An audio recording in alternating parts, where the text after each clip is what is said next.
virar uma Madonna celestial, né? Vai vir, sim. Né? Você tem... Nossa, esse filme é maravilhoso. Se a gente puder até contextualizar ele, porque esse daí, por uma coincidência, foi o que a gente assistiu. Eu assisti hoje, o Marcos reassistiu, né? Esse filme, o Rodrigo estava mencionando aquela cena da luta, né? Que parece um bailado, é impressionante. Né? A versão do 59, né? Do Fantasma. Isso. Aí sempre tem que lembrar as pessoas que tem pelo menos várias versões, tem várias versões. Ele, né? Tem versão de 49, tem versão... tinha o Lobo Solitário, aquela série de filmes que é com o Tomizaburo Akayama, ele faz o Itogami. O Tomizaburo Akayama, esse personagem que é o samurai sacana, que é o grande motor aí de toda essa desgraça da história do Fantasma de Oitsuwa, ele fez esse personagem 2 vezes no cinema. Ele fez em 61 e se eu não me engano antes também, ou depois, uma coisa assim. Com mais ou menos 10 anos de diferença, ele fez esse personagem 2 vezes. Então era ele mesmo, eu tava reconhecendo ele na versão eu falei, é um cara do Lobo Solitário, depois eu não verifiquei se era mesmo. Eu vi essa versão que ele fez. Sabe uma coisa que me... Que é de 61, a de 61 ela cai um pouco mais. Ela tem mais elementos de drama e menos elementos, eu diria, de terror. De terror, e ela se afasta um pouco da encenação mais calcada no kabuki. Ela é mais naturalista, um pouco. Sim. As duas são maravilhosas, né? Que é difícil superar de 59, né? Ela é maravilhosa, é a mais famosa. Como. Não, eu queria porque a minha cabeça, assim, porque eu sou uma fã louca mesmo de Lobo Solitário, né? Tanto dos mangás como dos filmes, né? Nós fizemos até podcast. E assim, a minha percepção sobre o personagem do Itogami, né, do Lobo Solitário, que vai com o filho lá pro caminho do meio fumador, né, que é, pra quem conhece a história, né, o cara que era executor do Shogun, né, ele era um cara muito importante, muito importante. A minha visão sobre os samurais e sobre essa espécie de personagem como dele, que era executor até se você for pensar na questão mesmo, né, Marcos, dos próprios, porque a gente tá falando do Shogunato Tokugawa, né, que eliminou muita gente, porque o Japão, né, para quem estudou um pouquinho de história, viveram várias guerras, várias guerras, né. Então quando o Shogunato Tokugawa, que é justamente desse período, né, o período Edo, ele é quem tá mandando, ele manda eliminar os adversários. Então, ele sequestrava, né, pessoas importantes, de famílias importantes, e falava, você vai ficar aqui comigo em Edo, né, a sua família. Se você fizer qualquer coisa errada, sua família vai rodar. Então, até a minha percepção mesmo, né, que era meio, assim, foca muito na vingança, né, do Lobo Solitário, né, do Itogami.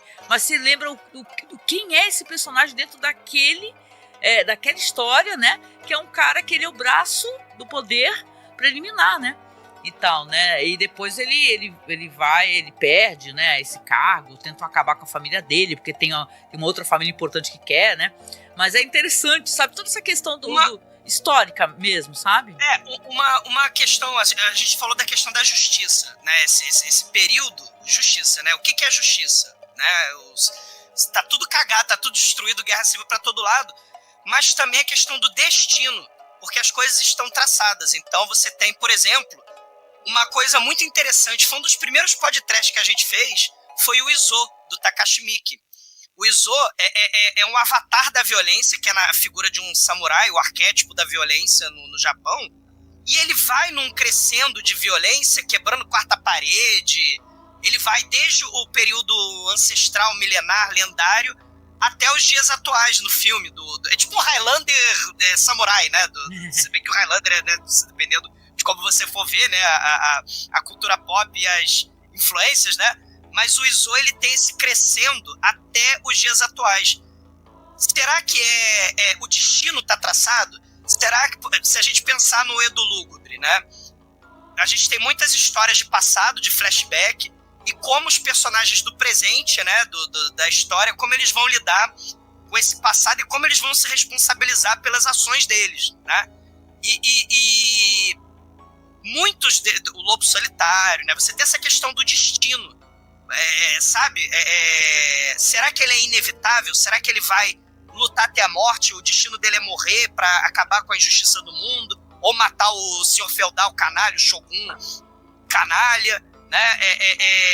Ou matar o samurai que deformou a mulher, né? Então, será que é você que vai sozinho? Ou será que você vai precisar de ajuda sobrenatural? Né? Tem uns elementos muito temáticos. E a gente não falou no Kwaidan que vai ter em outros filmes também a questão do cego. O samurai que acaba morrendo por causa do jogo, né? Então você tem alguns elementos comuns aí. A gente não falou ainda, né? Mas as geishas e o distrito da Luz Vermelha lá em Edo, né? Você tem vários elementos aí, né? Comuns, né? Não sei se vocês repararam, as mulheres elas pintam de preto. As famosas pérolas negras, né? Que colocaram. As pérolas negras. As pérolas negras. Sabe o que é isso? Porque é a questão da mulher, depois que ela se casa, ela é adulta, então ela já pode ter relações, ela pode se casar ou virar geisha. Né? E geralmente são pessoas elevadas, da alta sociedade, para se diferenciar da selvageria da natureza. Porque os animais, eles têm a presa. Eles são animalescos. Então você tira você dá essa característica elegante, celestial à mulher, que ela é idealizada. A geisha é idealizada. A mulher, né, a imagem que o Ocidente tem da mulher japonesa, né, nesse período é aquela coisa elegante, né? Ela tem o papel dela ali. Então ela é quase sobrenatural também. Então ela arranca as sobrancelhas. Eu vou pegar, eu anotei. Parece pra gente que ela tá banguela, né? Fala assim, caraca, a mulher tá banguela. O nome disso é o Haguro. É o Haguro, que é a pintura do dente. A coisa de tirar a sobrancelha é o Hikimayu, que ela tira a sobrancelha, depois pinta aquela sobrancelha. E você tem a pintura de cara branca, fantasmagórica, que é o Oshiroi, que é essa característica que a mulher ela é como a Angélica falou, infelizmente, nessa sociedade patriarcal, um objeto de troca, né? Então ela é valorizada, ela tem que ser o menos humana ou animalesca possível. Ela é quase um yokai nesse sentido, né? O cara é professor mesmo, né? Impressionante, né? Não, só não cansa de surpreender, irmão. Parece o Batman, cheio de preparo. Não, vocês perguntaram, né? Não, adorei. Mas eu gosto muito. Eu vou adorar se você souber me explicar também aquela maquiagem que tem duas manchas. É o Hikimayu. É o Hikimayu. Ela tira a sobrancelha e faz aquela... Eu não sei o nível. Sobrancelha? Seria isso? Aquela pintura de sobrancelha fake. Que parece um... exatamente. É o Hikimayu, que é tirar a sobrancelha e depois repintar. O Oshiroi é a maquiagem da cara branca e o dente é o Haguro. O Haguro, eu não sei, meu japonês não é muito bom, mas é isso. O Douglas, no Japão, na China tinha aquela tradição de amarrar os pés para os pés ficarem meio pontudinhos, né? Que hoje causava dores terríveis. Mas no Japão também, que eu me lembro. Tinha. Pezinho pequenininho. Em algumas geishas usavam isso, né? Até recentemente tinha essa coisa do pezinho, né? No distrito específico, que muito turista babaca agora de Instagram vai lá e fica perturbando a vida delas. Eles colocaram placa falando que não pode entrar pra fotografar, porque o pessoal... É absurdo, né? A pessoa tá lá no trabalho, é a vida dela, é o trabalho dela, né? E aí as pessoas estão lá devassando a privacidade, né? Imagina, né? Né? Tem um lance também que antes do período Tokugawa, no teatro e basicamente nos espetáculos de música e dança, eram sobretudo mulheres no palco. E homens fantasiados de mulheres, né? Homens fantasiados de mulheres. As mulheres do teatro, os personagens femininos passam a ser feitos também por homens. Na China isso também acontece muito. E parte das artistas que tocavam instrumentos musicais, cantavam, dançavam nas peças vão virar geishas, né? Exatamente. Que é o pacote completo, né? É aquele né? que aparece no filme. A viola é o samisen. O shamisen. E você tem o outro lá que eu não vou saber, que é tipo o deitado. Aquele deitado que que são aquelas cordas, que é tipo uma harpa, que eu não vou saber. Caramba, eu também não lembro. Eu não vou lembrar agora, mas também tem esse. E tem vários outros, né? Tipo uma lira, né? Tipo uma harpa. Isso, né? É muito bonito, né? E a ideia é justamente essa. Como vocês falam. Cara, vocês mandaram muito bem quando vocês falaram dessa questão da ascensão da mulher. Essa coisa sobrenatural da capacidade da mulher de encantar os homens. Tanto que essas yokais, elas encantam os homens e eles vão sofrer alucinação, ilusão, né? Eles vão ser os feitiços das mulheres. Vivas não mas podem. É a justiça, é a questão da vingança, né? Das aparições fantasmagóricas e das ilusões, elas são muito presentes nos personagens, e alguns filmes eles tentam deixar a coisa mais dúbia, e a maior parte deles não, simplesmente mostra de uma forma meio... Gente, é mais provável que seja uma ação sobrenatural do que propriamente um devaneio da cabeça dos caras. Mas também é uma forma de desdenhar dessas figuras vilânicas, né? Se os samurais aqui eles não são nada honrados, a gente estava falando lá do começo da live que o Japão não tem tanto pudor em mostrar samurais, especialmente nessa época, como figuras decadentes e de espírito podre e caráter ruim. A gente também demonstra eles como seres patéticos, seres que são crédulos o suficiente. Você pega lá a história do Batman, o Batman ele se veste de morcego porque os bandidos de Gotham, eles são supersticiosos e eles acham que um morcego do tamanho de um homem de 1,90 m é possivelmente o cara que vai conseguir, sei lá, enfiar pedaços de madeira no seu toba. Basicamente é a mesmíssima premissa. Então, quando vem uma aparição de uma mulher que, antes de morrer, ficou deformada porque um dos filhos da puta resolveu sacanear a vida dela, e depois, quando ela volta dos mortos, cada vez que ela aparece, ela tá mais assustadora e mais feia, entre aspas, é sensacional. Porque brinca com os medos das pessoas e especialmente dessas pessoas patéticas, mas diga. Mas vocês já pensaram no negócio? Que uma coisa interessante nesses filmes todos aí, que tem as mulheres vingativas, tem as mulheres que sofreram terríveis violências e se fundem com gatos, mas fala-se muito no terror contemporâneo, aqui que a gente vê hoje em Hollywood, na Europa, tudo bem, que tem essa coisa do terror que deixa no meio do caminho. É um elemento sobrenatural ou é um elemento psicológico de culpa, de medo, de algum problema psicológico mais grave, de um trauma? Mas se você prestar atenção nesses filmes, a aparição, o ser ali, o fantasma ou o yokai, ele nunca mata o cara que faz o mal. Ele assombra, né? Ele leva esse cara que faz o mal a, por exemplo, o que ele iria ganhar com o mal que ele fez. Ele ia conseguir um casamento, ele acaba matando a noiva, ele acaba perdendo tudo que ele iria conseguir. E ele acaba sendo morto depois por alguém que ele prejudicou, que o fantasma vai lá e fala, ó, fulano tá em tal lugar, vai lá pegar ele. A gente poderia fazer uma leitura que essas manifestações sobrenaturais, de certa maneira também, podem ser lidas como a culpa do sujeito, levando ele a se autodestruir, né? A não ser no Kuroneko, porque no Kuroneko elas matam. Elas matam aí já... Sim, o Kuroneko é uma história bem diferente dessas outras de Bakugo, né? Uma questão assim, muito interessante que o Marcos levantou. O samurai, ele é aquela pessoa da alma limpa, perfeita. E se vocês reparam, né, é o caminho do meio, é o Buda, é o budismo. Então, o budismo, você tem que ter a mente livre, a mente tranquila, para você seguir o caminho do meio, e você, né, você vai abandonar os desejos. Você é uma pessoa que vai... Não, você não se importa com o mundo material, com a riqueza, com as posses. Você é uma pessoa abnegada. Você é uma... E aí, esses filmes, isso é muito interessante, né? Quando eu tô falando do período Edo, quando eu falei da Grande Onda, o teatro kabuki, o bar, as geishas, a prostituição, os distritos, o jogo de azar, né? O comércio, esse mundo de aventuras que essas pessoas saíram nesse período, porque a cidade de Edo virou uma meca, né? Virou um destino para o prazer.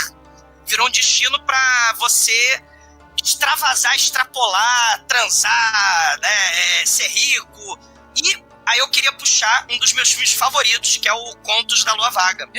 O objetivo, justamente, no Contos da Lua Vaga, um cara quer ser samurai porque ele quer ter o prestígio, quer ter a fama, o outro quer ficar rico, né? Ele quer sair da aldeia, quer deixar de ser samurai, quer deixar de ser um mero camponês, um produtor de caneco, de pote, de cerâmica. Eles querem o quê? Querem o prazer. No caso do período Edo, é aquele Ukiyo-e que eu tava falando, é o mundo flutuante, é o mundo dos prazeres. Você tá à mercê. E é totalmente contra essa ideia do caminho certo do budismo, né? Tanto que Buda é o cara que vai... o poder de Buda, né? Ele vai estabelecer o equilíbrio e é ele que vai afastar o diabo lá do Pazuzu, lá da Babilônia, né? Você tem essa contradição e a busca do prazer. O Marcos falou muito bem essa questão aí da culpa, né? Mas também tem a questão da busca mundana do prazer mesmo, né? E se a gente pensar... Não, e se a gente pensar no Contos da Lua Vaga e o Onibaba, que eu também tem coisas relacionadas aí no Onibaba também. Mas o Contos da Lua Vaga, o próprio yokai, que a gente, né, tô dando spoiler aqui, a moça, ó, com a sobrancelha raspada dela, né? A Lady, ela é yokai. E ela quer transar também. Claro. Ela quer transar, ela quer viver a vida do prazer mundano. Isso é muito legal, cara, porque não é só porque a gente imagina os seres humanos que estão em pecado. Tem vários mas os yokais, cara. Eles querem transar. Os yokais querem viver a vida também, cara. Claro, cara. Isso é muito legal. Bom, a partir do momento que a pessoa tem coxa, ela quer sentar, normal. Isso aí Ela só não tem sobrancelha, mas ela quer. Não, mas sobrancelha não influi absolutamente nada disso. Não, mas o Contos da Lua Vaga, além de ser um clássico, né, gente? Absoluto, né? É difícil medir a importância desse filme na filmografia do Japão por vários. O Mizoguchi, ele tá ali, disputa, né? Você pega Mizoguchi, o Ozu, o Kurosawa, o Shinoda, disputam Kobayashi. Ali quem é o Kobayashi, né? Quem é o diretor mais importante do Japão. O Mizoguchi, ele é um cara o diretor de Oharu, a cortesã, Intendente Sancho. Enfim, era um cara ligado a esse cinema mais tradicional, um cinema mais conservador até de certa maneira. Tanto é que você percebe o nível de sutileza e delicadeza com que ele conta. É uma história de violência, é uma história com a presença de fantasmas, é uma história que tem inclusive sexo com fantasmas, diga-se passagem, né? Tem. É uma história que tem uma mulher sendo prostituída, enfim, é uma história terrível, mas a forma como... É a ganância, né? Eu acho que é um traço bem importante, a ganância, né? O ceramista. O horror da guerra, a ganância, ali o medo e a constante da morte, da violência e da fome. O desamparo das mulheres. As mulheres desamparadas. Que ela é largada na beira do rio com o filho, né? E é uma história. E são duas histórias. O Contos da Lua Vaga tem essa questão do samurai e tem a questão da mulher. O destino da mulher que foi abandonada na guerra, né? É um filme triste. São tragédias, né? São tragédias. De terror ganha porque na verdade esse filme ele é uma produção razoavelmente grande. Ele tem extras, tem trocentos mil, ele tem um orçamento diferente dos outros filmes que a gente analisou aqui. E ele pega esse diretor, que é um diretor muito bem conceituado. Então ele faz com que o terror no cinema japonês ganhe um outro status a partir daí. Ele passa a ser visto como um gênero que pode produzir obras, porque ele é, sim, um filme de fantasma na sua essência, o Contos da Lua Vaga. E, a partir daí, o próprio subgênero do terror acaba sendo visto no cinema japonês por um outro olhar, que esse grande diretor traz. O terror pode ser muito, muito delicado, ele pode ser um filme cheio de poesia, de beleza. Tanto é que você vê que não há uma gota de sangue, né? Não, e tem a questão da guerra também. Eu acho que tem vários filmes que a gente vai comentar. O Demônio do Monte Oe, por exemplo, que tem monstro gigante, inclusive, né? Tem aranha gigante e tudo, né? Tem boi gigante que sai dos céus, é maravilhoso. Depois a gente comenta, né? Mas a questão da guerra, ela também está sempre envolvida. Aliás, eu estava lendo uns textos bem legais aquela professora, né, filósofa, acadêmica, Colette Bauman. Ela fala, e não só ela, também outros historiadores e tal, falam assim que tem muito a ver com a questão da guerra. Não à toa que dentro desse período aparecem fantasmas vingativos e tal, entendeu? Então, porque o Japão, como eu falei, já tiveram várias batalhas ali, muito sangrentas pra caramba. Então, né, Marcos, tá envolvido isso daí, né? Essa questão toda. Sim. Você vê que tanto que nos Contos da Lua Vaga, né, tem a questão da guerra, só que o cara tá lá no vilarejo, né, pra quem não conhece a história, a gente não tá se atendo muito a isso, mas é legal contar. O cara tá lá com a família, o cara faz cerâmicas muito bonitas, muito bem feitas e tal, e ele tá lá, é a esposa, mais um amigo meio dele, trambiqueiro, que quer muito uma armadura, né, que ele quer virar samurai, porque ele acha que virar samurai é só botar armadura, né, tá certíssimo. Aí eles fazem bastante cerâmica, vendem... Oi, Rodrigo? Ah, não é? Tô zoando. Não, então, aí eles fazem um montão de cerâmica, vende, tem dinheiro, aí aparece até o senhorzinho, fala assim, ó, teu marido é muito ganancioso, né? Isso não é bom. Pois então, aí ele vai fazer mais cerâmica, né? Vão pra cidade, só que a guerra já tá lá, presente na história, né? E aí, é claro, né? Eles até conseguem, fogem pelo rio. É uma cena muito boa. O Marcos falou, tem muitos filmes desses que a gente assistiu. Não tem muitas cenas fora, assim, sabe? Em área aberta, né? Tem muita coisa de estúdio. Você vê que é no estúdio. Até cenas mesmo de floresta, os caras reproduzem, né? E tal, é bem interessante. Cenas dos bambus, né? Tem muito isso também. Mas aqui nesse tem muita cena externa, né, Douglas? Tem várias cenas. A cena do rio... saca? A cena da cidade caótica. A cena do distrito da Luz Vermelha em Edo. O nome do distrito histórico, né? É Yoshiwara. Né? Meu japonês não é muito bom, mas a gente vai ter nesse filme, vai ter no Duplo Suicídio, em Anjima. A gente vai ter do Masters of Horror do Takashi Miike, que ele tem um episódio que ele fala do distrito também, que tem até... É esse mesmo. As geishas...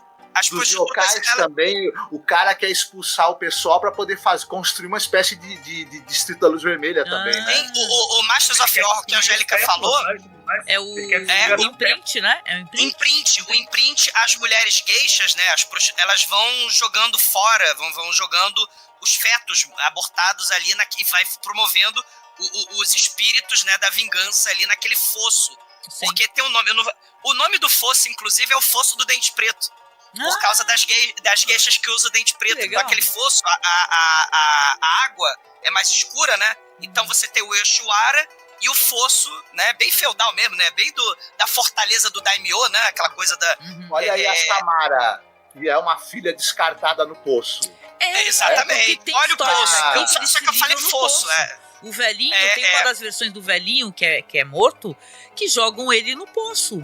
Né, uma parada assim, aí fala assim, joga esse velho no poço, tá tudo bem. Sim. Aí você lembra da Samara, né? Então, lembra. Esse distrito tem no Contos da Lua Vaga, que é um destino terrível pra moça, né? A mulher do pretenso samurai. Sim. Né? Porque é a guerra. Então, na qualidade de... Tanto seres humanos... Esse filme eu acho maravilhoso. Tanto os seres humanos quanto os yokais, dentro de um cenário de instabilidade, de destruição, de violência e de tentativa de ser humano nessa busca dos prazeres mundanos, do Yokio, né, que é essa coisa da onda dos prazeres, né? Todo mundo quer estar ali naquele lugar ali. E aí, para sobreviver, ela vai virar prostituta, o outro vai roubar a armadura, o outro vai vender não sei quantos milhões o outro vai conhecer uma mulher maravilhosa, né? Assim, aí a mulher chega e fala assim, nossa, que cerâmica maravilhosa, me mande 4 xícaras, 5 pratos. Você quer tomar uma xícara de café na minha casa? Exatamente. Você gostaria de entrar para uma xícara? Ai, você é um ceramista maravilhoso. Se não for muito incômodo, gostaria de entrar para uma xícara de café? Claro, é tudo ilusão, porque ele chega lá, ele vê uma casa, só que ali são ruínas, né? Tanto que em vários momentos, né, a gente aparece uma casa, daqui a pouco ruínas, né? Porque ela tá iludindo ele, tá enganando ele, né? Sim, ela é uma... Desculpa te interromper, Douglas. Eu fiquei impressionado que, por exemplo, praticamente não se usa trucagens pra gente perceber que ela é uma fantasma.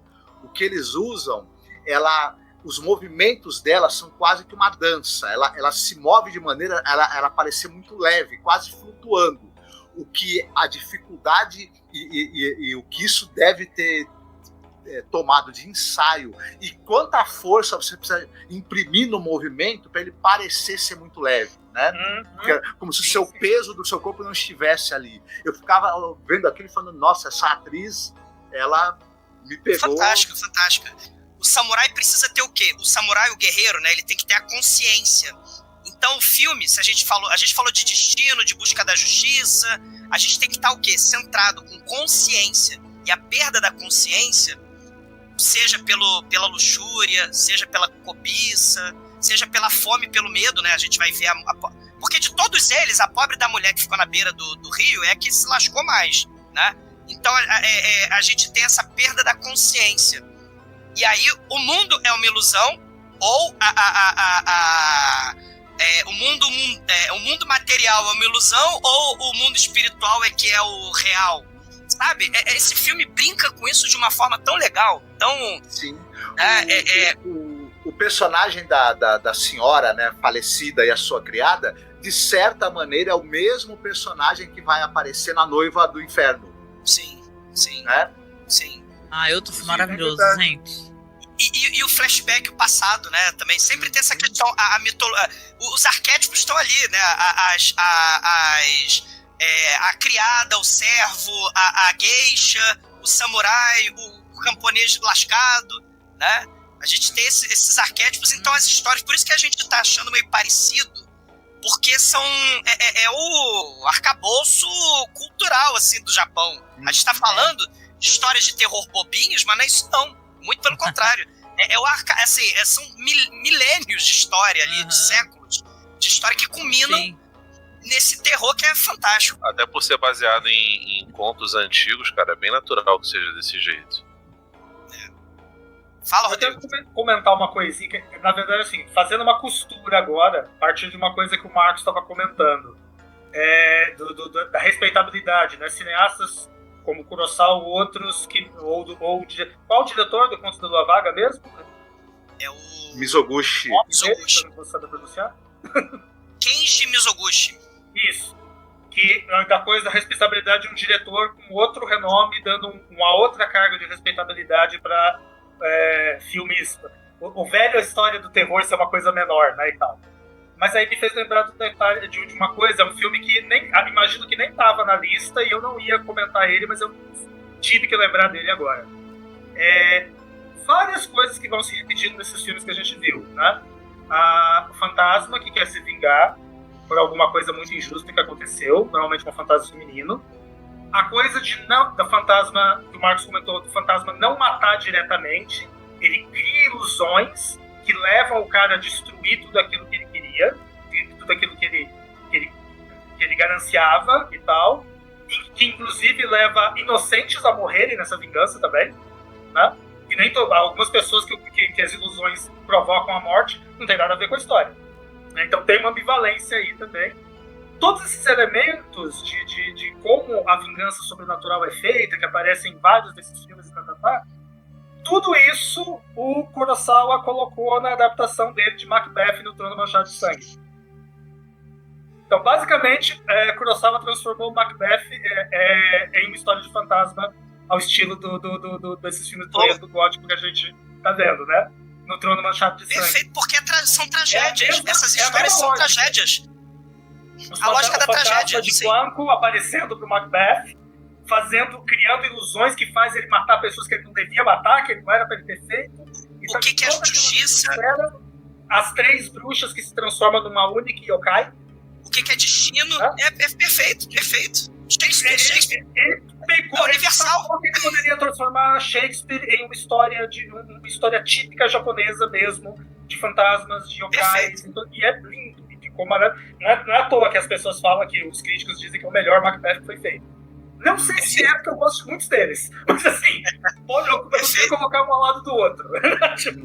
Mas é uma história o Trono Manchado de Sangue é uma história de horror dessas que a gente tá discutindo aqui. Ela, pra mim, entra no mesmo lado. Uma tragédia, né? Com elementos de vingança, com elementos de desejo, de o que é certo, o que é errado, de moralidade.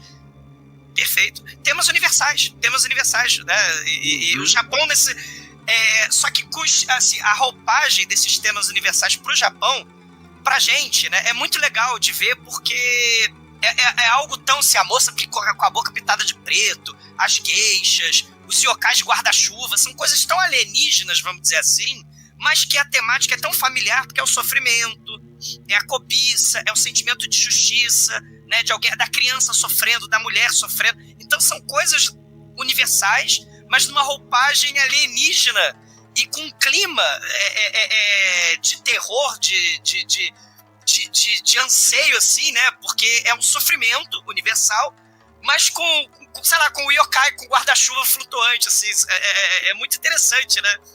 Que como eu disse, mesmo sendo um Lambendo. guarda-chuva, me causaria pesadelo se eu assistisse. O yokai lambedor, com a linguinha do mal. Esse yokai guarda-chuva. Mas a gente tem a retroalimentação, não é só... Né, a gente tem os filmes e a temática samurai, né, pro western spaghetti, mais pra frente pro vigilantismo, né, pros filmes de brucutu e por aí vai. Né, mas a gente tem essa retroalimentação, esses temas universais. Né, que o trash também faz isso, né? O Roger Corman e Joe Dante e Scorsese que não deixam mentir, né? O que é trash, o que é arte de verdade, né? Isso é uma babaquice, né? Sinceramente, né? Eu, sendo bem sincero, eu nem gosto mais de usar a palavra trash hoje em dia, porque eu tenho a impressão que as pessoas entendem as coisas mais diferentes, assim, quando alguém fala... O saudoso Mujica falava isso, ele tinha medo, ele não gostava que chamassem os filmes dele de trash por causa disso. Eu fui numa apresentação dele, ele falava assim, mas meus filmes não são trash. Parem de falar que não são trash. Muita gente fica chocada. Porque é a pecha pejorativa, você acaba desvalorizando a obra de arte dele, Só né? que agora eu acho que tem uma coisa carinhosa nisso, as pessoas veem o valor, porque na verdade quem gosta de cinema, penso eu, né, não fica tendo essa espécie de... Ai, não presta. Tudo é cinema, tudo, né, conhecimento, né? É interessante.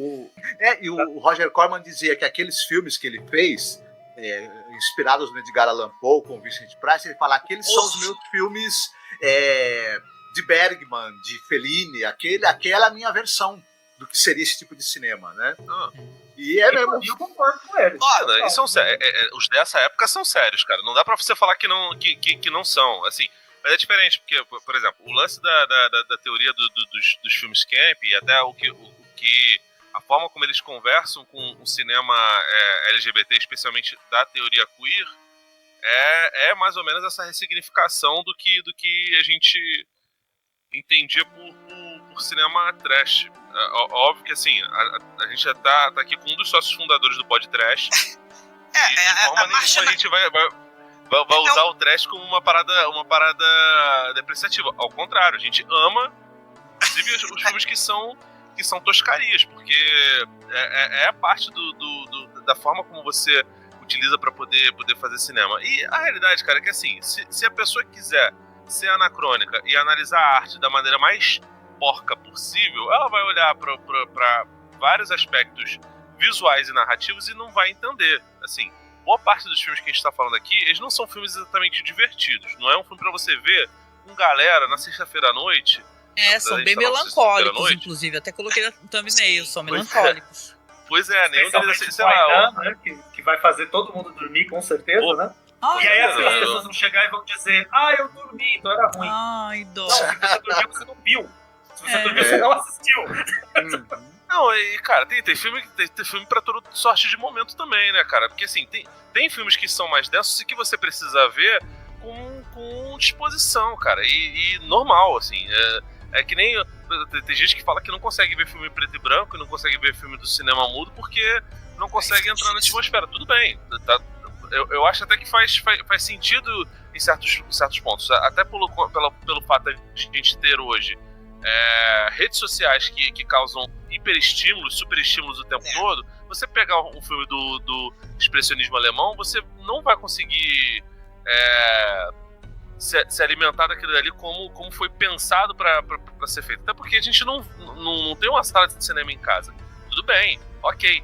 Agora, é indiscutível que obras como essas influenciaram 200 outros artistas. Se hoje o pessoal consegue ver, sei lá, Wandinha, que é uma série da Netflix que faz sucesso pra cacete, e que tem envolvimento, inclusive, do Tim Burton, cara, você tem expressionismo alemão até nos filmes do Batman dele, que são os filmes mais comerciais da carreira dele. Fazer o quê? É isso. Então, assim, esse tipo de cinema japonês, ele influenciou pra cacete. A gente tava falando das mulheres vingativas, e a Sadako, que é a personagem principal do Ringu, e nas versões dos Estados Unidos a Samara, ela tem tudo a ver com a Mulher da Neve e tudo a ver com as mulheres vingativas que a gente vê nesses filmes do Edo. E você transporta isso também para os jovens legaizinhos dos filmes do Ringu ou do Ju-On, que maltratavam as meninas, eles podem ser comparados aos samurais. Tem um dos filmes, inclusive, que a fantasma fica no pescoço do sujeito. Ah, espíritos. E, cara, isso me lembrou pra cacete. A morte está ao seu lado. Que, se eu não me engano, não precisava desse subtítulo, mas tudo bem. Eu gosto. O pessoal brasileiro era bom demais, né, cara? É verdade. A morte está do seu lado. Mas podia dizer, a morte está no seu ombro, no seu pescoço. Mas, se eu não me engano, o Espíritos é uma coprodução, não é só da Tailândia. Eu acho que ele tem dedo do Japão também. Mas você percebe isso em outros filmes, porque o espírito da menina agarrada no pescoço é meio que é tão popular essa forma de demonstrar um espírito obsessor sugando a vida da pessoa. No Kuroneko, a fantasma monta no pescoço dele também, você lembra? Sim. Então, sim. Mas é exatamente disso que eu tô falando. Então, porque eu não lembrava o nome do filme. Obrigado por ter lembrado. Mas é isso, tipo assim, esse tipo de coisa, ele vai passando. E o cinema é isso também, é retroalimentação. A gente estava falando dos Yojimbo. O Yojimbo influencia o Sérgio Leone para fazer Por um Punhado de Dólares. Depois, os caras nos Estados Unidos, já não era Western Spaghetti, na retomada do cinema western, faz 7 Homens e um Destino, que é uma versão de 7 Samurais. Depois, o próprio Takashi Miike homenageia o Django no Sukiyaki Western Django. E aí o Tarantino faz Django Livre, que pega coisas do Sukiyaki, pega coisas do cinema do Western Spaghetti. É isso, irmão. O cinema, ele tem essa tendência. Parte do nosso esforço de falar dessas coisas que praticamente ninguém fala é também documentar, porque esses filmes se perdem, cara. E infelizmente, até uma parada que o Lorde estava conversando em off com a gente, boa parte desses filmes eles têm formas de guardar que são muito ruins. Você conta nos dedos os filmes que tem HD, a maior parte deles são DVD RIP, algumas com qualidade e outras não. O que é uma pena, cara, porque o trabalho que as pessoas fizeram nesses filmes era absurdo. Os figurinos são, boa parte deles, maravilhosos. A cinematografia é um negócio absurdo. Tá saindo uma coleção de Blu-ray, né, da Daiei Gothic, né? Porque Sim. tem os filmes da Daiei, né? Que a gente não comentou do Demônio do Monte Oe, mas estão saindo assim. O Demônio do Monte Oe. Porque vem um papo que eu Aliás, converso muito com a Alan nas nossas lives, também do desinteresse pela mídia física, né? Então, existe esse problema que é um erro, na minha opinião. Resulta em lost Que é um erro, na minha media. opinião. E resulta em lost Com certeza, media, meu. entendeu? Aí se não tem essas pessoas que... Muita gente boa que eu conheço, inclusive tá aqui na gravação também comigo aqui, tipo o Rodrigo, que pega e fala assim, vamos tentar ajudar as pessoas a localizarem esses filmes. Porque não vai ter um streaming que tem o interesse de passar, né? Não, nem pega. Não é popular O ser humano tem uma relação muito interessante com essa coisa do objeto. Um filme que ele é uma mídia física, que ele tem uma capa, que ele tem... Você guarda, você pega na mão, você coloca no aparelho, você acessa ali extras, você acessa making off, você guarda, você conserva. É uma forma de se relacionar com o suporte daquela obra. Livro físico. O livro é um exemplo de sucesso da relação do ser humano com o objeto. 5.000 anos. Quem guarda e-mail de 3 anos atrás? Vocês guardam e-mail de 3 anos atrás? Mensagem de zap, vocês guardam? Daqui a 60 anos o historiador vai ver mensagem de zap? Não. Imagina fazer um livro de... Como é que ele chamava? Literatura epistolar. pegar as cartas. Da nossa época a gente não vai ter nenhuma. Isso. Exatamente. Toda aquela coleção de cartas do Lovecraft. Não tem. Infelizmente. Até hoje as pessoas escrevem diário. As pessoas normalmente escrevem diário físico, né? Mas um negócio que eu estava pensando, vocês estavam falando aqui, de como esses temas são revisitados e eles aparecem de uma cultura para outra. E vocês citaram o Coroneco, né? O filme lá do Gato Negro, que é um filme de vampiro. Do Gato Preto, que é um filme de vampiro, desculpa. Aí, olha só, é uma mãe e uma filha vampiras e que se transformam em gato. E isso, a do ponto é Carmila, né? Ah, sim. Então é muito interessante. Ou, aí eu vou puxar um filme da nossa pauta, Onibaba.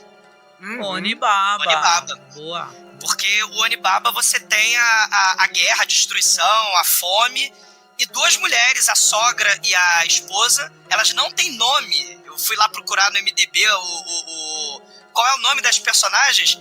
É a mãe do fulano e a esposa do fulano. É o nome delas, dos personagens, né?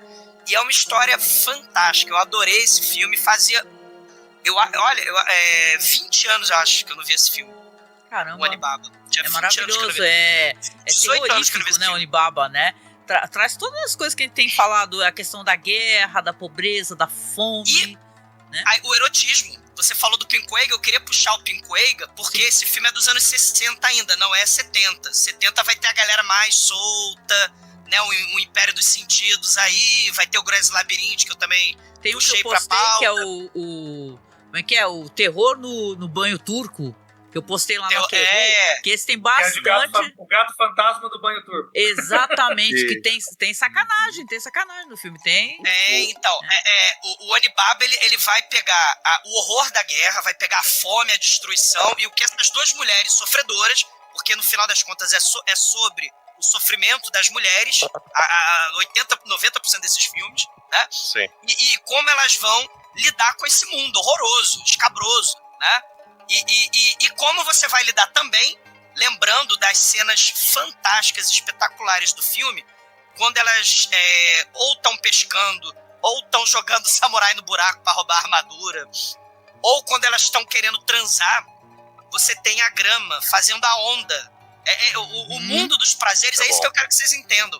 O mundo dos prazeres, ele tá intrinsecamente relacionado a todos esses filmes. Como é que você vai lidar com o mundo material e o mundo espiritual? Elas aqui estão preocupadas com a sobrevivência. E com o sexo também, né? E com o interesse próprio da sogra, né? Não só isso. Você chegou a dar uma olhada nos making-offs do Onibaba que saíram? Não vi. Não tive tempo. Eu ia fazer isso na quarta-feira, mas não tive tempo. O Harlust, ele disponibilizou, né, os making-offs. Tem uma entrevista com o diretor, né? Que agora não lembro o nome dele. Como é que é o nome dele? Shindô, né? Kaneto Shindô. Isso. E na entrevista, ele não fala uma palavra sobre o aspecto de terror do filme. Ele só fala sobre sexualidade. Tem uma palavra sobre o aspecto de terror. Né? Mas é um filme sobre isso pra cacete, cara. A sexualidade que ele estava interessado no filme. E aí ele cita o lance da movimentação do gramado, né? Do gramado não, do capim. Aquilo é junto. Ele fala disso e tudo mais. Isso. Aquilo é lindo, parece uma onda, parece a grande onda. Vocês estão entendendo? Eu tô querendo trazer a temática para essa questão dos seres humanos e o prazer, dentro do meio de uma situação de instabilidade e de horror. Horror no sentido, como a Angélica adora muito falar sobre o verdadeiro horror, é o horror material. Não é o horror do monstro, é o horror da fome, da violência, da guerra, do estupro. Esse é o horror, né? E esse filme trata muito disso, né? Esse filme trata muito disso. É curioso porque, assim, o Onibaba é foda. Eu queria ter conseguido rever. Esse filme é espetacular. Ele é maravilhoso e ele tem, além disso tudo, ele tem uma parada que é o uso de trilha sonora que é impressionante, porque tem um momento, inclusive, você citou essa cena que a moça jovem e a moça velha, elas vão se livrar do corpo dos caras que elas atacaram. Pra atacar no buraco. Aliás, é muito curioso, porque assim, ele é de 64, aí ele começa a narrativa mostrando dois caras andando, você imagina que aqueles caras vão ser os protagonistas. Não, eles simplesmente estão mortos ali. E tipo assim, foi 4 anos depois do Psicose do Hitchcock, então já tem uma MacGuffin ali implícito. E a hora que eles vão jogar, que ela vai jogar os corpos dos caras, você começa a ouvir a música e parece que é um grito de pessoa. E aí você fica imaginando que, será que eles não morreram? Não, é a trilha sonora que vai pontuando daquela forma. Se você pegar o primeiro filme dos filmes que a gente analisou, né, que é o que curiosamente tem que é um filme sobre que é o Gato Fantasma e o Mistério Shamisen, que é o filme sobre o instrumento musical que acontece, você quase não tem trilha sonora. Assim, não incidental, pelo menos, né? Tem obviamente, as partes musicadas, mas trilha sonora acompanhando o momento de terror, não tem. Agora, no Onibaba, já tem. Obviamente, tem outros filmes que também utilizam muito isso, especialmente os filmes de fantasmas. E a gente consegue ver que, por exemplo, o seu James Wan, que é hoje um dos grandes mestres do terror, pro bem e pro mal, né? Tem filmes bons e tem filmes péssimos dele. Bebe muito dessa fonte. Mas o Onibaba, cara, é um filme rico pra cacete, cara. Praticamente todos os aspectos que você pensar dele, você tem coisa pra poder analisar. O uso das máscaras, toda a questão da dubiedade, se as coisas que estão acontecendo e o terror que está acontecendo ali é espiritual ou é uma coisa mental. Porque você lida com pessoas que estão numa miséria existencial terrível, uma miséria econômica também absurda, e a partir do momento que você tá nessa miséria e que você tá nesse desespero, qualquer coisa que acontece em torno de você pode ser encarado como um devaneio ou como uma influência espiritual. Em alguns pontos você até pensa que as pessoas acham que tem uma questão espiritual acontecendo ali para elas não encararem a realidade como ela é de fato, que é: você é uma pessoa pobre, você é uma pessoa fodida, e é isso, a vida te reservou esse tipo de coisa. Pra realeza, não. Pra realeza tem fortuna, tem alimento o tempo todo, tem milho o quanto você quiser. Agora, as meninas roubam armas dos samurais, o cara oferece um saco de milho.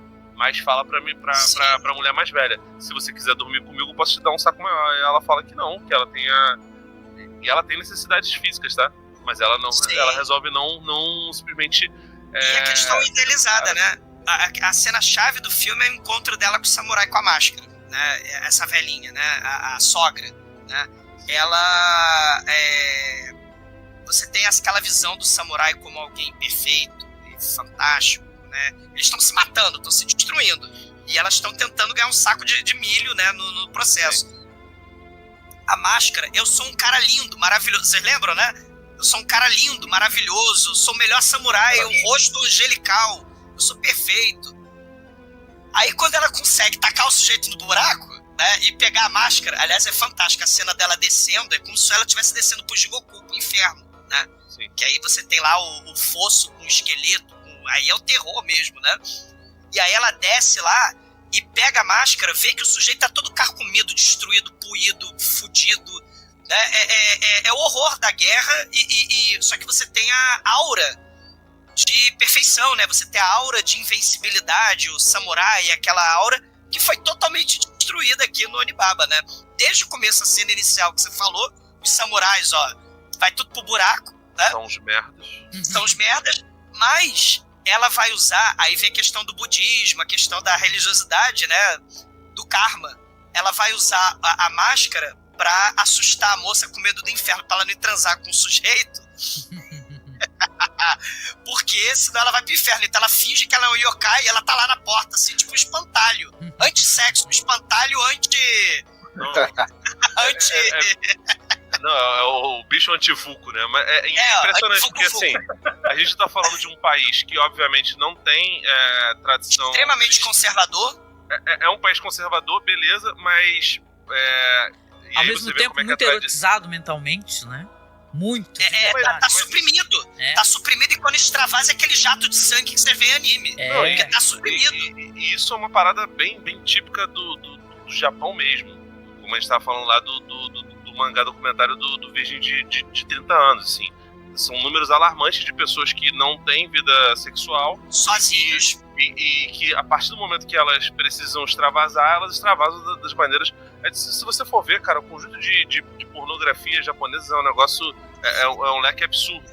E assim, e aí eu não tô nem entrando no mérito de categorias sexuais, porque, enfim, cada um com seu cada um. É claro. Eu não vou nem entrar nessa parada, mas, enfim... Você percebe que não precisa ser um país cristão para ter uma culpa cristã em relação ao sexo. A religião ela tá lá para poder colocar tabus e impedir você de tentar chegar no gozo. Então, assim, a mulher ela fica frustrada porque ela tem seus desejos e não consegue fazer, ela usa a máscara para poder assustar a menina, como um padre ou uma freira ou um pastor, hoje em dia, especialmente os pastores, né, gostam de chegar e ficar botando caraminholas na cabeça dos seus fiéis de falar que se você transar, você vai morrer, você vai pegar AIDS, vai fazer o pânico satânico, o pânico sexual, Moral. evangélico, e católico. A gente vê aqui, só que voltando pra outra religião completamente diferente.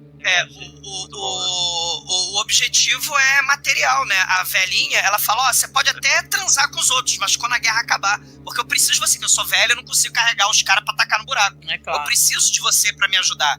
Então, a religião, no caso como você tá falando, ela é o objetivo material, ela precisa da menina, então ela vai usar os artifícios da máscara, só que aí vem a poesia fantástica do filme, né? Tem o castigo que ela vai sofrer também, né? A bendita da chuva, talvez o yokai, não sabemos. Né? Você tem uma chuva ali que ela não consegue. Que o couro, sei lá que esse diabo aquele é couro, né? A máscara fica presa e ela não consegue tirar a máscara do diabo, né? É do muito demônio legal lá. essa cena. Ferro. Muito assustador. Tu tá ligado que o filme do Máscara, do Jim Carrey, ele é baseado num quadrinho, e o quadrinho é completamente diferente do filme, né? É extremamente agressivo. De certa forma, é gore. O personagem Jim Carrey, Stanley Ipkiss, ele morreu. O que o Jim Carrey... É um spawn, é um corvo. É uma espécie de corvo. É mais ou menos isso mesmo, cara. E assim, o que o Chuck Jones... Acho que é Chuck Jones o nome do diretor, não lembro agora. E o Jim Carrey acabaram fazendo com o quadrinho, transformando ele numa parada infantil, e depois teve desenho, que eu adorava, inclusive, quando era criança. É completamente diferente dos quadrinhos. O quadrinho, o Pipoca Nanquim lançou, não sei se ainda tá em catálogo ou não, é muito mais agressivo, é muito mais violento, e assim, você percebe que a máscara transforma a pessoa e primeiro perverte a cabeça.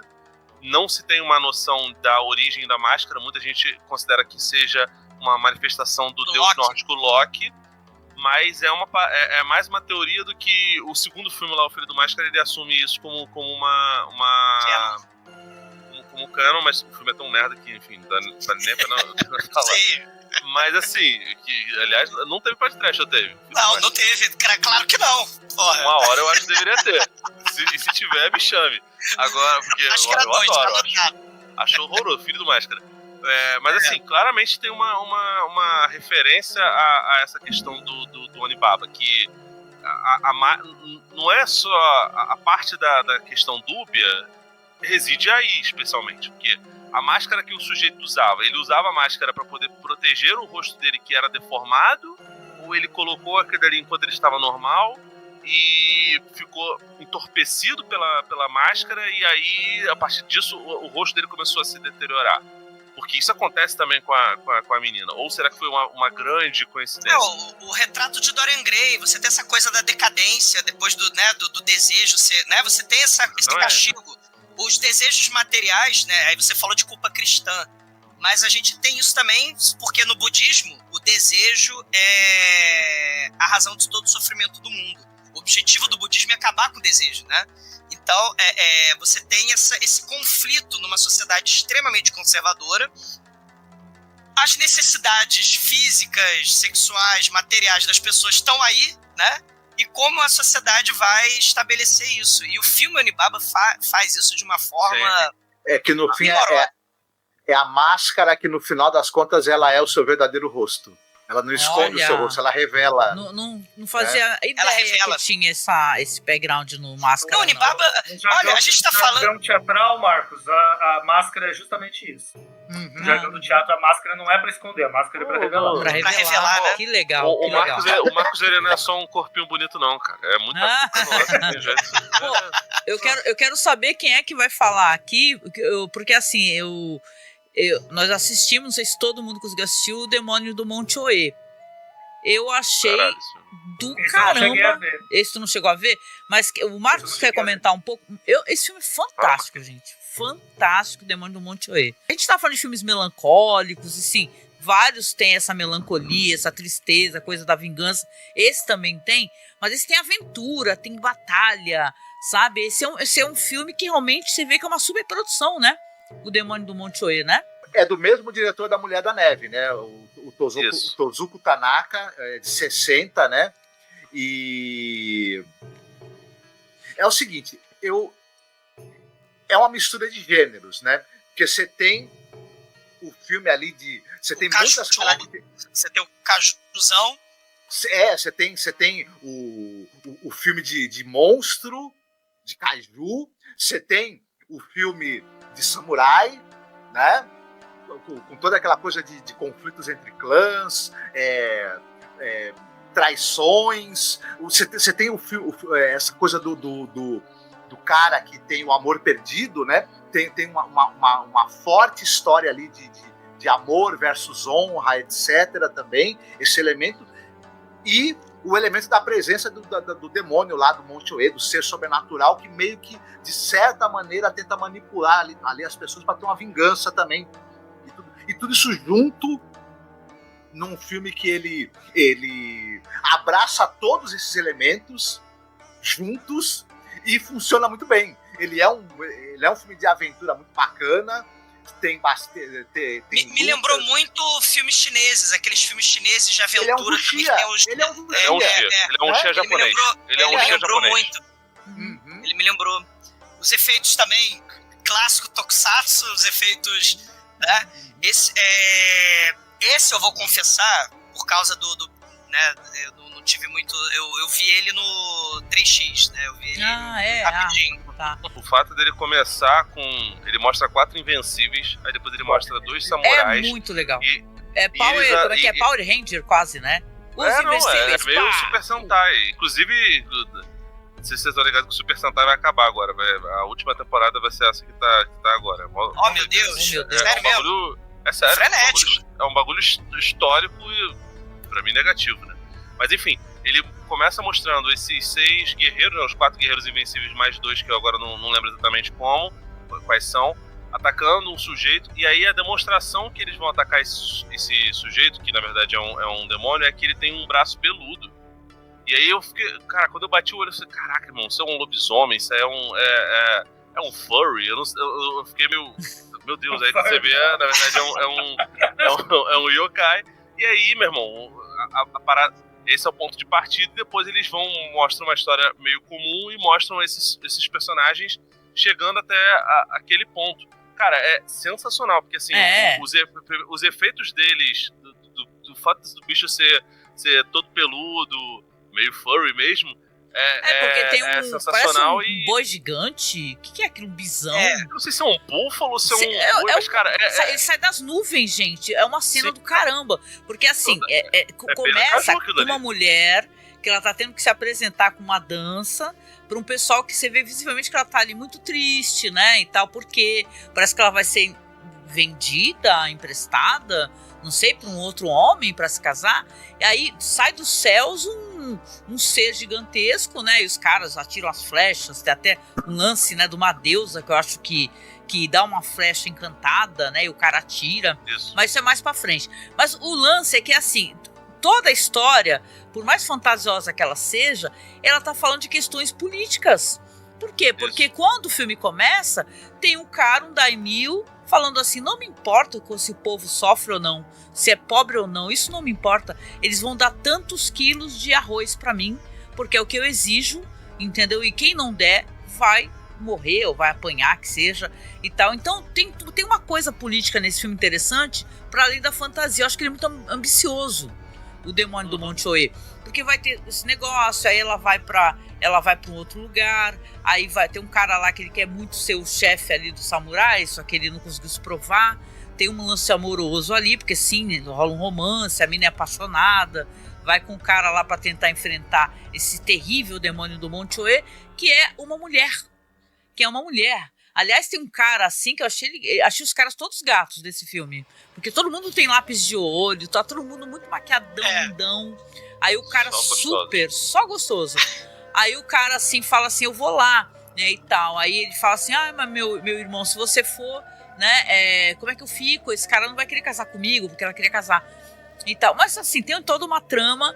E quando você vai ver, essa mulher, ela tá com um clã de assassinos, né, de bandidos, porque os caras estão ali contra ali justamente o poderio dos daimios, dos caras que estão ali humilhando o povo, entendeu?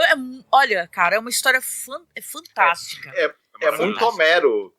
Porque você tem uma noiva sequestrada, né, uma mulher que é sequestrada e levada para outro lugar. Você tem uma cidade sitiada, né, uma fortaleza sitiada que seja. Você tem o cara que tá vivendo em outro lugar, mas ele quer poder retornar para a vida que ele tinha, mas que ele é o chefe dos bandidos, ali. Né?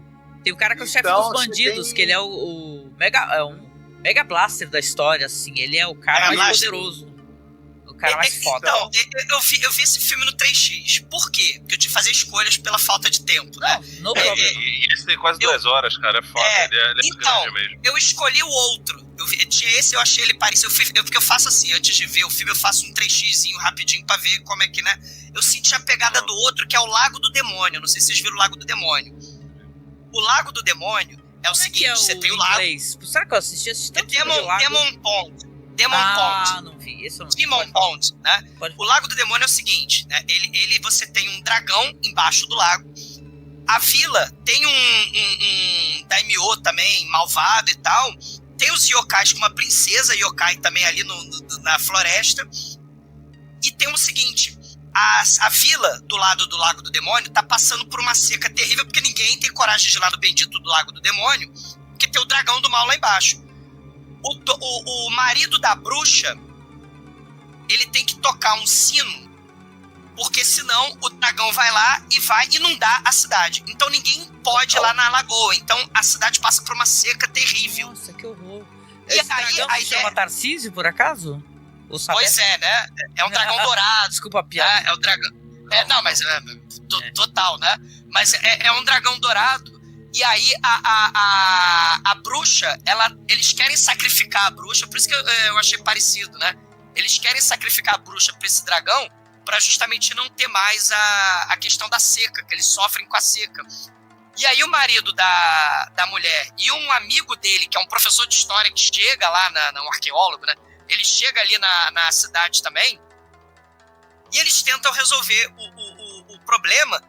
No final das contas, a garota, né, também sofre as injustiças, a esposa desse cara sofre as injustiças, e aí você tem a enchente, a inundação como castigo divino também, é outra tragédia, né, que essa questão da inundação, né. Isso é do Takashi Miike, cara, que você tá falando? Não é Takashi Miike não, deixa eu ver o diretor, o Demon Pond. É porque eu tô tentando achar aqui, eu vi que tem uma versão, acho que de 2003 ou 2005, que é do Takashi Miike. Porque, se eu não me engano, eu vi esse filme, só que... é Takashi Miike? 2005? Não, é 79, a versão que eu vi é 79. Não. Que é Masashiro Shinoda. É o Masashiro Shinoda, Lagoa do Demônio, né? Que vale a pena ver também, porque tem essa coisa os efeitos práticos tokusatsu total, aqueles efeitos que a gente está acostumado a ver, né? O dragão, a inundação, assim, eu tive que fazer escolhas, né? Eu achei os dois um pouco, né, assim, né? E aí eu escolhi esse pra mim. O Demônio do Lago eu não sei. Agora, o Monte Oê, cara, pra mim, ele daria mas assim, muito facilmente um enredo de escola de samba, cara, porque ele tem absolutamente tudo. Ele tem quase carros alegóricos no filme, cara, porque os kaijus são extremamente semelhante. Cara, tem um filme de 68 que é A Maldição da Mulher Cobra, Snake Woman Curse. Eu não sei se vocês chegaram a falar no momento que eu saí. Eu não vi esse. Esse eu vi. Esse sim eu vi. Esse é sensacional, né, o Lorde? Porque de novo... A cobra, a mulher tem a mão de cobra, esse da mão de cobra? Ela tem os momentos que ela tem escamas no corpo inteiro, cara.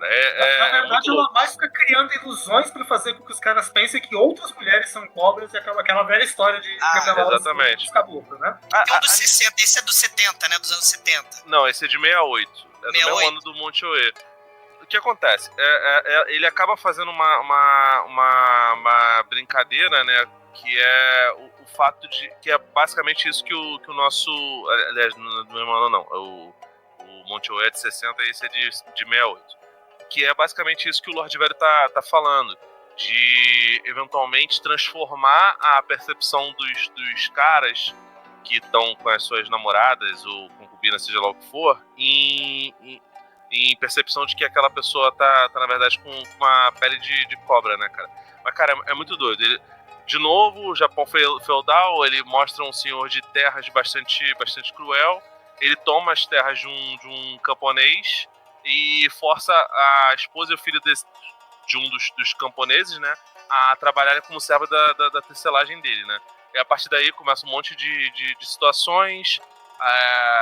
Obviamente a mulher que sofre, ela volta como um espírito de vingança e fica fazendo essas brincadeirinhas aí. É muito louco porque ele é um filme da Toei, cara. De novo, né, falando dos Tokusatsu, dos kaijus, dos nossos queridos kaijus, dos Gojiras, Motras e Kingdras da vida. Gamera não, Gamera Gamera? Não, Gamera não é, Gamera é o inverso, mas enfim, da concorrente. Mas é um filme da Toei, do Nakagawa. Cara, eu achei sensacional, cara, porque ele é um filme bonito pra caramba, tem seu componentezinho trash, é um dos filmes coloridos aqui, e tem uma música sci-fi, cara, que me lembrou pra cacete os filmes de Alien do Roger... Os filmes de Alien e os filmes... Aqueles filmes de Guerra dos Satélites, tá ligado? Do Roger Corman, dos anos 50 e 60, cara. É muito maneiro, cara. E, enfim, ele até mostra...